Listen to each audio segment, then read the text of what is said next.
গোপালপুর নামে এক গ্রাম ছিল নদীর ধারে। গ্রামের মূল আয় ছিল মাছ ধরা। গ্রামের সবাই খুব শান্তিপ্রিয় ছিল।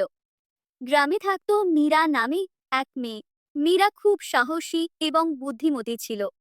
একদিন গ্রামের পাশে নদীর জল হঠাৎ কমে গেল। মাছ ধরা বন্ধ হয়ে গেল। গ্রামের লোকজন চিন্তায় পড়ল। মীরা ঠিক করল নদীর উজানে গিয়ে দেখে আসবে।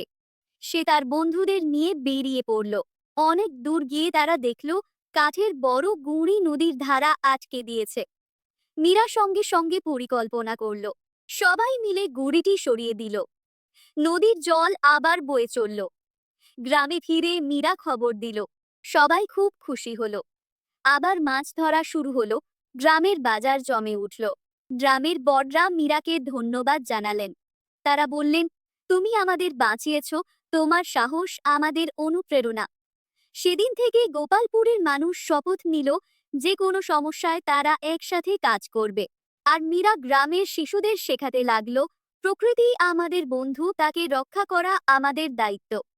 গোপালপুর ধীরে ধীরে আশেপাশের সবচেয়ে সুখী ও সমৃদ্ধ গ্রাম হয়ে উঠল।